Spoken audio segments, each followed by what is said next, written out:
Hey everyone, so this is another one for new users. Advanced users wouldn't have an issue with this as they would already go into the lighting menu in the lighting settings to try to create a certain aesthetic appearance, a certain level of performance, but a new user may not realize they need to do this. So what happens? What is the problem that you're trying to get past? Well, say you have three scenes. So you've got this scene, and this scene. If you run them individually, they look fine. So that looks basically what we're looking at here. That looks like what we're looking at there. And that looks like we're looking at there. But now if you change scenes during runtime, watch what happens. And all I have is a script that says when the spacebar is pressed, load the next scene. So I'm not doing anything in particular other than loading the scene.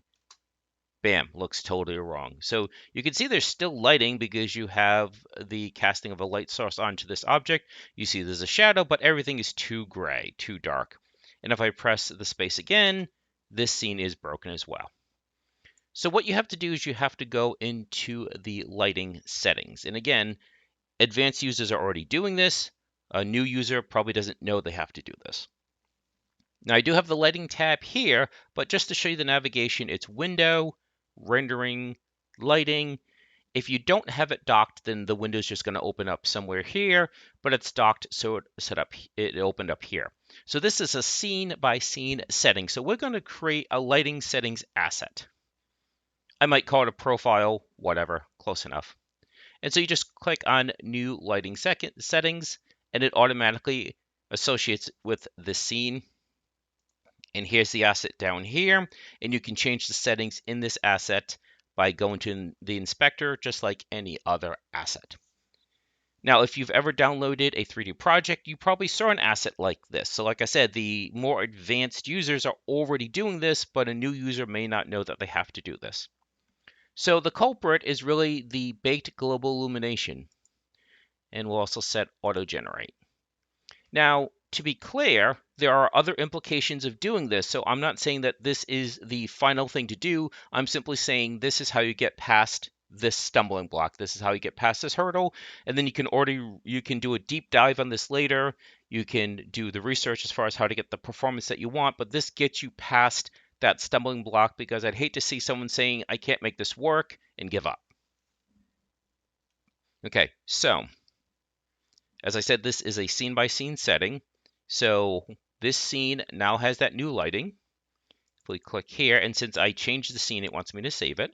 This is scene 2, so again, I want to click here, and we choose those same settings.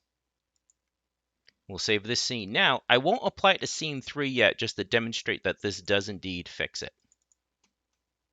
I don't want people to just implicitly take my word for it. I want to make sure that that I demonstrate properly that it works.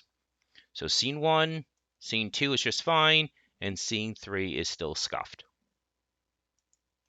Okay, so just rinse and repeat. Scene 3, we set that up. We save it. Go back to scene 1. And now it's just fine.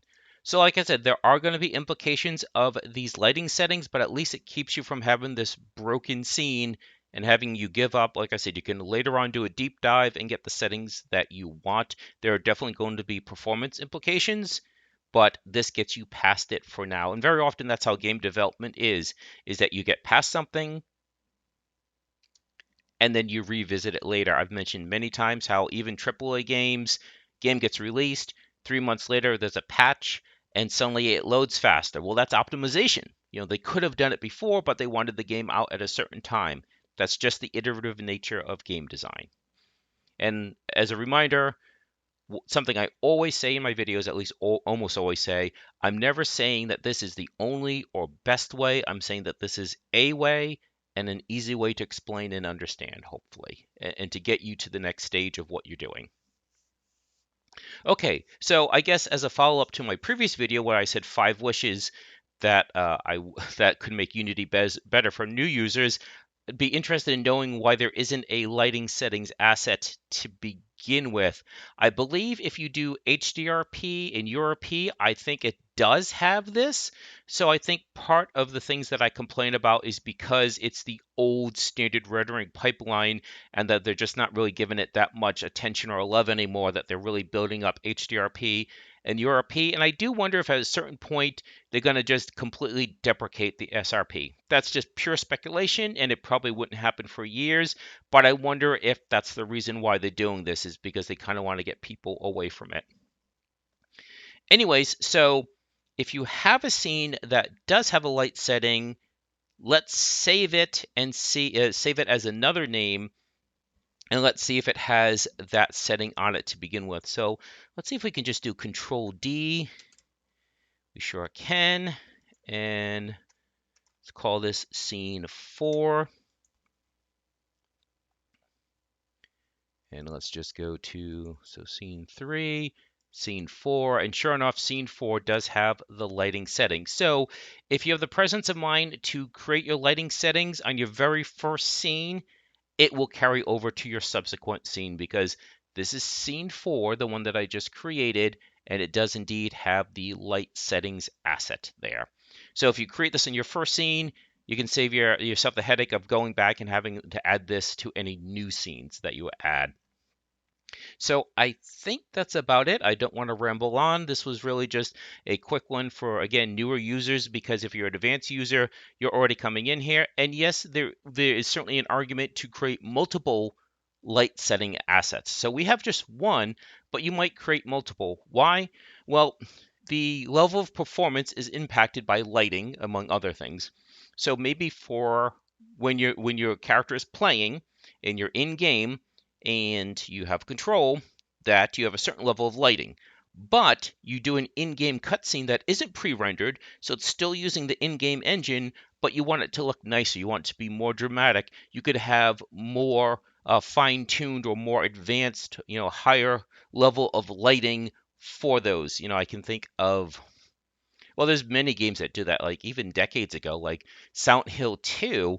I believe there were cutscenes where it was not CGI rendered, it was in engine, but it looked better than when you were playing because it was a very limited environment, and more than likely they cranked up certain things such as the lighting and the fidelity and things like that. So there's definitely a reason why you would have more than one lighting profile, but again, this is for new users who are probably going to have a similar level of performance and appearance visually for every scene, so this is a good stopgap solution.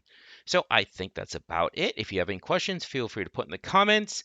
If there's any other workaround that you know, feel free to put that in the comments, because again, this is a way to get past this. And I think that should about do it. So please do enjoy the rest of your day.